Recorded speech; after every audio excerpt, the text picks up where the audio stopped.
Assalamualaikum warahmatullahi wabarakatuh. Alhamdulillahirabbil alamin. Wassalatu wassalamu ala asyrafil anbiya'i wal mursalin sayyidina wa maulana Muhammad wa ala alihi wa ashabihi ajma'in. Wala haula wala quwwata illa billahil aliyyil azim. Amma ba'du. Al-Fatihah. A'udzu billahi minasyaitonir rajim. Bismillahirrahmanirrahim. Alhamdulillahi rabbil alamin. Ar-Rahmanir-Rahim. Maliki yaumiddin. Iyyaka na'budu wa iyyaka nasta'in. Ihdinas siratal mustaqim. Siratal ladzina an'amta 'alaihim ghairil maghdubi 'alaihim waladdallin. Rabbi firli wa liwalidayya wal mu'minina amin. Alhamdulillah kita bisa bersua kembali baik secara daring maupun luring. Kita kembali melanjutkan kajian Mukhtarul Ahadits pada halaman 81. Bismillahirrahmanirrahim. Rahima kumprung apa anfur rajulin irunge wong lanang. Dzukir tu kang ditutur ingsun aindahu ing dalem sandinge rajul falam yusalli monggo ora maca selawat sapa rajul alayya ing atase ingsun. Jadi rahima anfu ini maknanya hidungnya ada kotoran, misal lebu. Ini merupakan bahasa kiasan yang bermakna suatu kehinaan yang akan menimpa. Jadi hidungnya akan berlumuran debu, maksudnya akan ditimpa kehinaan, yakni orang yang jika aku Muhammad SAW disebut di sampingnya, maka dia tidak membaca sholawat untukku. Jadi akan tertimpa suatu kehinaan orang yang tidak mau membaca sholawat ketika nama Nabi Muhammad SAW disebut. Dalam redaksi hadis lain, orang yang paling bakhil adalah orang yang tidak mau menyebutkan suatu sholawat ketika nama Nabi Muhammad SAW disebut. Jadi ada ancaman lagi dalam hadis Rasul, orang yang tidak mau bersolawat ketika nama Nabi disebut, maka dia diancam dengan azab neraka. Dan orang yang tidak mau bersolawat ketika nama Nabi disebut, ini termasuk orang yang sangat dikhawatirkan oleh Rasulullah SAW.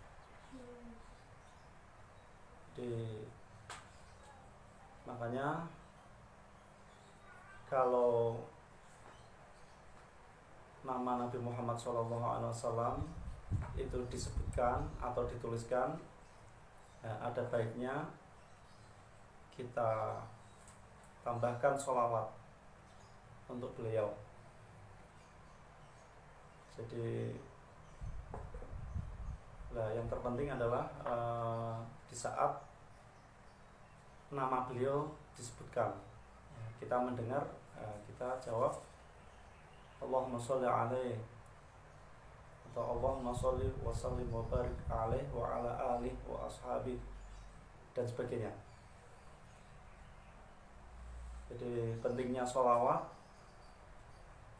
karena Allah sendiri bersolawat untuk Rasul, dan para malaikat juga bersolawat untuk Nabi Muhammad SAW.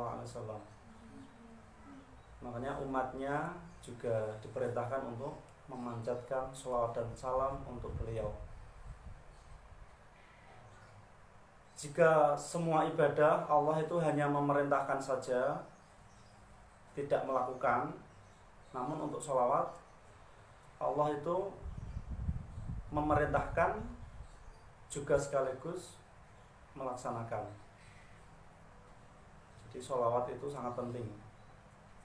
Sholawat ini bahkan akan mempengaruhi kenikmatan yang ia dapatkan lebih-lebih di akhirat nanti. Luasnya surga tergantung sholawatnya seseorang, banyaknya istri-istri bidadari tergantung sholawatnya seseorang. Warohima lan kumprung, atau bahasa Jawanya kerumpung ya. Nah, kumprung iku dedel ya. Kumprung iku idiot. Nah, kalau ini kerumpung itu bisa dibilang cara Jawa ini growong iso, utawa kalau di sini dimaknai ya terkena debu ya hidungnya. Nah, kalau dalam peribahasa Indonesia, istilah yang jelek untuk lelaki yang suka main perempuan ya, hidung belang ya, hidung belang. Nah, cara Jawane kerumpung, irongnya growong. Nah, kalau di sini rohima anfu, itu bisa dimaknai kiasan bahwa hidung belepotan dengan debu, maksudnya tertimpa kehinaan. Warohima lan kerumpung opo anfurojulin irunge wong lanang dakhala kang mlebu alaihi ing atase rajul apa Ramadhanu bulan Ramadan summan salakha nuli dadi entek apa Ramadan qabla ayyu faro dalam sadurunge yen to di ngapura sapa lahu rajul. Hidungnya penuh dengan debu alias penuh dengan kehinaan bagi orang yang bulan Ramadan ia masuki, bulan Ramadan telah habis sebelum dia diampuni. Jadi alangkah nistanya orang yang begitu masuk bulan Ramadan sampai habis dia belum sempat diampuni oleh Allah Subhanahu wa taala. Padahal bulan Ramadan ini bisa dibilang dari kata Ramadan itu bisa dimaknai membakar. Jadi membakar dosa-dosa. Orang yang penuh keimanan menjalankan puasa Ramadan, menjalankan qiyamul lail di bulan Ramadan, dia yakin dengan ibadahnya, dia berpengharapan kepada Allah dengan pahala, ridho dan sebagainya, maka akan diampuni dosa-dosanya yang telah lalu, sebagaimana dalam hadis-hadis sahih disebutkan. Jadi dalam redaksi lain, orang yang terhalang melakukan kebaikan pada bulan Ramadan berarti dia sesungguhnya terhalang terhadap kebaikan-kebaikan yang ada. Warohima lan kerumpung apa anfurojulin ironge wong lanang atroka kang nemu sapa rajul, atau filenya belakangan nanti ya, atroka kang nemu ya boleh dibuat awal boleh karena nanti maf'ul bihnya yang belakang. Atroka kang nemu sapa rajul endahu ing dalem sandingi rajul abawahu ing bapak ibune rajul al-kibara ing tuwa falam yudkhila monggo ora mlebu sapa abawa hu ing rajul al jannata ing swarga. Hadis ini riwayat Imam Hakim. Akan ditimpa kehinaan atau istilahnya tadi ya, hidungnya belepotan debu,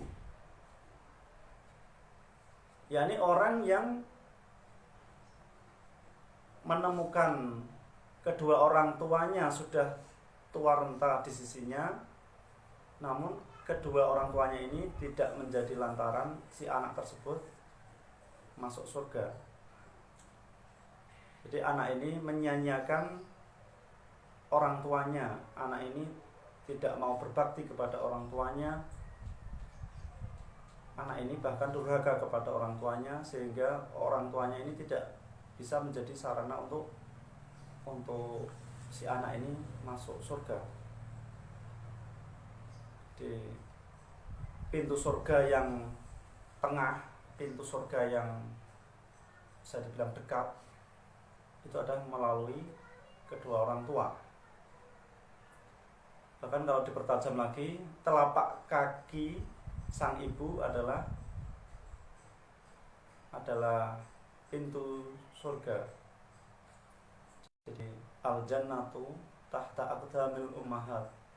Surga itu berada di bawah telapak kaki sang ibu.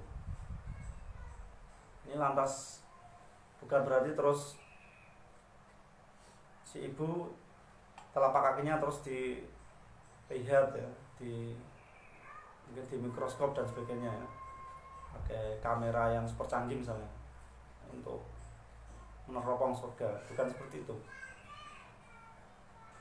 Jadi maksudnya sang ibu ini lebih banyak bersentuhan dengan anak. Ibu lebih banyak dalam mengasuh anak, dalam keseharian mengurus anak. Jadi anak harus lebih berbakti kepada orang tua, terutama sang ibu. Seperti diisyaratkan Rasul, jika ayah memanggil, jadi sampai 3 kali, terus ibu dulu ya, ibu baru ayah ya. Ini ibu 3 kali, ayah 1 kali ya. Ya meskipun ayah tetap penting, ayah itu tugasnya di luar, lebih banyak di luar, bertanggung jawab memberi nafkah, bahkan tanggung jawabnya akan terbebani mulai dunia sampai akhirat, dan nanti akan dimintai pertanggungjawabannya kelak di akhirat. Tidak hanya urusan nafkah, urusan pendidikan pun ya, urusan keberlangsungan hidup di dunia ya. Jadi itu ayah ya, ini sebagai kepala keluarga, ini tanggung jawabnya sangat besar.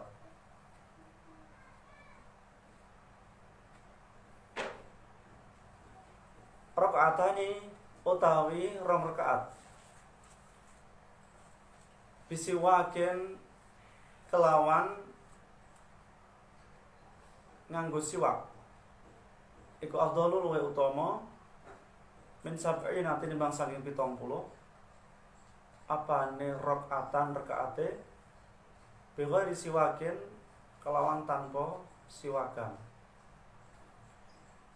Salat 2 rakaat dengan bersiwak itu lebih utama daripada sholat 70 rakaat tanpa bersiwak. Dalam redaksi hadis lain, satu sholat dengan bersiwak itu lebih utama daripada 70 kali sholat tanpa bersiwak.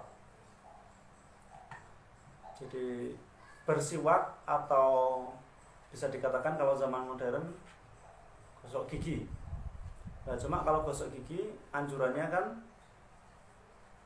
kalau malam sebelum tidur, kalau pagi ada yang mengatakan setelah sarapan ya. Karena kalau sebelum sarapan itu kan gigi masih bersih ya.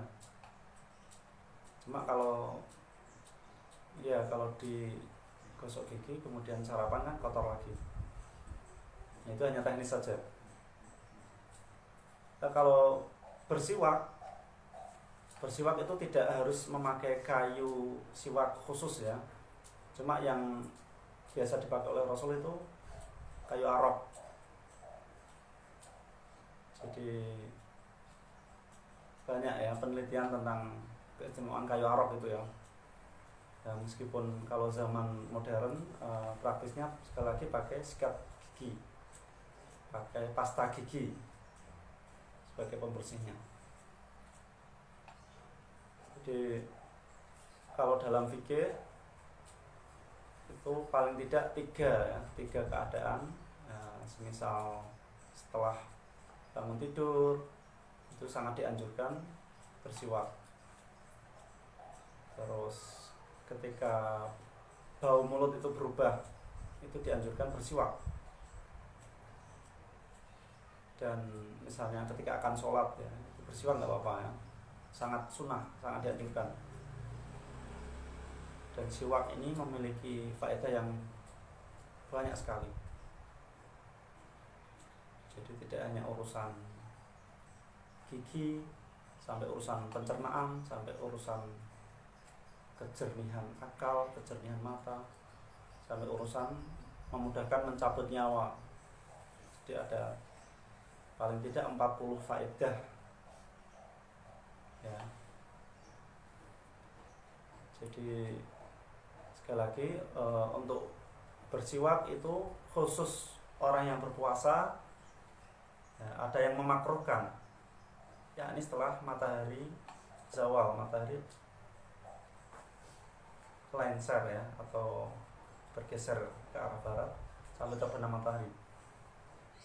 Ya, ada yang menghukumi makruh, tapi berarti ada hukum lain tidak makruh. Jadi sedikit tentang siwak. Wa da'watun utawi donga fisirri ing dalam tingkah samar iku afdhalu luwih utama min sab'in nate timbang sange 70 apane dakwatan dongane fil alaniyati ing dalam tingkah ngeden. Doa secara sembunyi-sembunyi, secara rahasia lebih utama daripada 70 doa secara terang-terangan. Jadi berdoa itu permohonan hamba terhadap Tuhannya. Jadi kalau keinginan-keinginan itu dimintakan kepada Allah. Nah, kalau secara pribadi, privat itu akan lebih fokus ya daripada harus diperdengarkan orang lain. Ya. Nah, kecuali memang doa bersama. Misalnya setelah sholat doa bersama ya harus keras ya. Biar mereka bisa mengamini. Atau doa-doa bersama lainnya di acara-acara tertentu. Jadi kalau sedang doa bersama ya tidak boleh dikhususkan hanya untuk dirinya sendiri. Ya harus diikut sertakan orang lain. Karena kalau doa bersama kok dia niatnya hanya untuk dirinya sendiri, berarti termasuk munafik.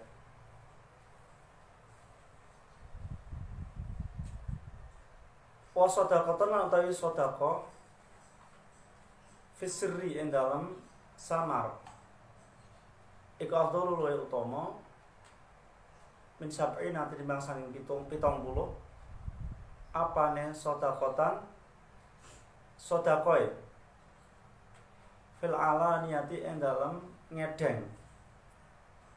Hadis riwayat Imam Ibnu Najjar dari sahabat Abi Hurairah. Sedekah secara sembunyi-sembunyi itu lebih utama daripada 70 sedekah secara terang-terangan.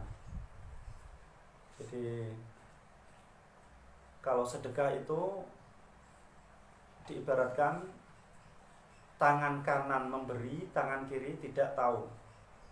Ya, jangan lantas terus kalau sedekah tangan kiri terus ditaruh di belakang atau dimasukkan kantong, tangan kanan memberikan sedekah, ya tidak seperti itu. Maksudnya sedekah sebisa mungkin tidak diketahui orang lain. Nah, itu justru pahalanya lebih besar karena terhindar dari riya, dari pamer.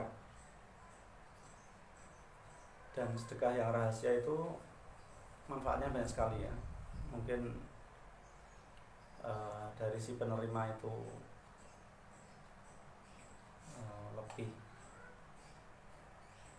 lebih terasa ya. Jadi empat mata, face to face ya. Face to face ya.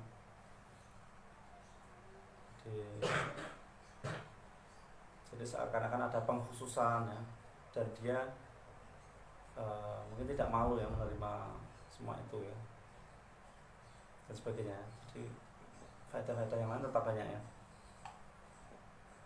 Kecuali kalau sedekah terang-terangan ini dimaksudkan untuk memberi contoh orang lain, nah ini pahalanya bisa lebih besar lagi. Jadi bersedekah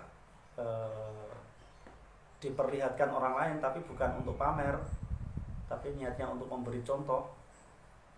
Dalam hatinya tetap ikhlas karena Allah.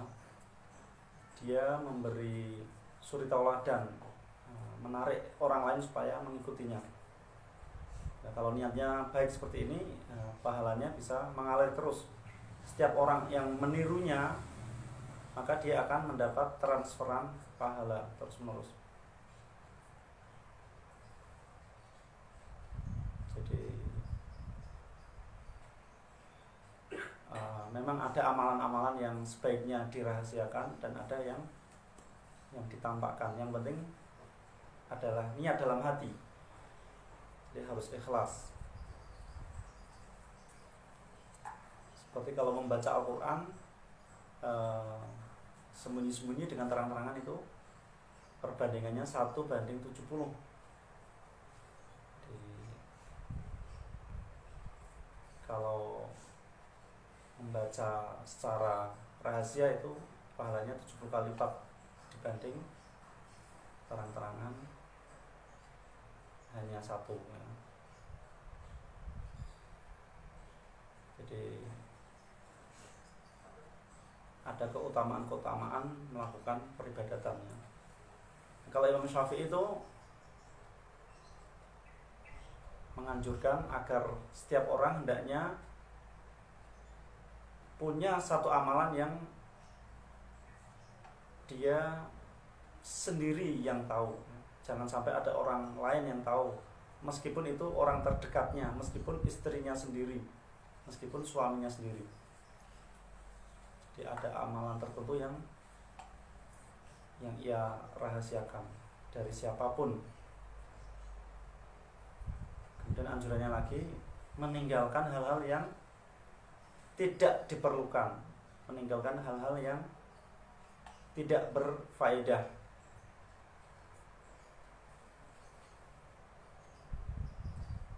Rakaatani utawi rong rakaat. Yarka'u kang nglakoni sapa nanti failnya belakang huma ing rakaatan sapa ibnu adama anak Adam, anak cucu Adam alias manusia, fi jaufil laili ing dalam tengah wengi al akhir kang akhir iku khairun luwih bagus lahu kedua ibnu Adam minat dunya tinimbang saking donya wa malan barang fiha kang ing dalam dunya.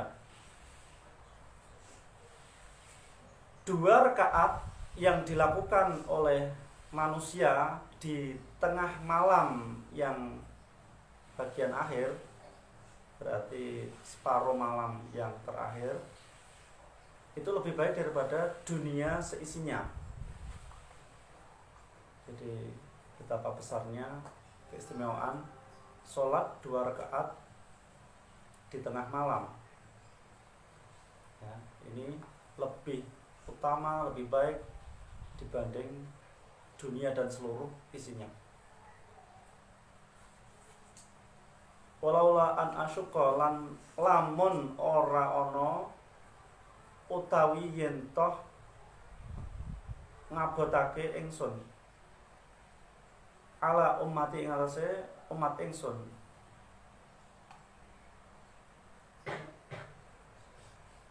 la faradtu mongko yekti majibake ingsun huma ing rakaatan alaihim ing atase ummati. Hadis riwayat Imam An-Nadhr dari Hisan bin Atiyah. Jika saja aku tidak memperberat umatku, maka aku akan mewajibkan 2 rakaat sholat malam kepada mereka. Jadi Rasul ini sangat berkasih sayang terhadap umatnya. Jadi tidak mau menjadikan berat atau beban bagi umatnya.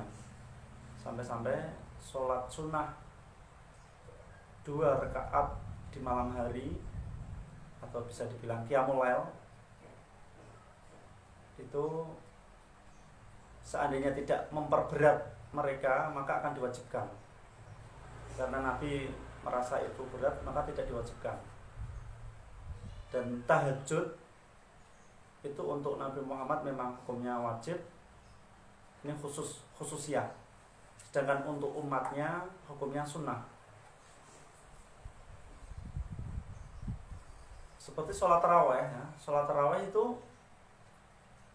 Rasul juga tidak mengerjakan setiap malam ya, karena khawatir nanti kalau beliau kerjakan setiap malam nanti orang akan menyimpulkan bahwa tarawih itu wajib hukumnya.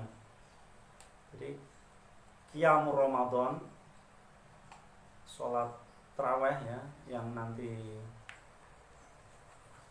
oleh sahabat Umar ya, dilaksanakan 20 rakaat secara berjamaah, secara massal di mana-mana, tidak ada yang ingkar. Nah, dulu memang asalnya Nabi Muhammad kalau melaksanakan itu 8 rakaat berjamaah di masjid, kemudian disempurnakan di rumah masing-masing sampai 20 rakaat. Jadi Nabi pun melaksanakannya hanya 3 malam dan tidak berturut-turut. Jadi Rasul ini memang sangat bijaksana terhadap umatnya. Apapun yang dari beliau ini bisa menjadi kekuatan hukum. Makanya Nabi melaksanakan tarawih seperti itu ya, tidak full kan. Sekian, semoga bermanfaat. Wallahu a'lam bishawab. Wassalamualaikum warahmatullahi wabarakatuh.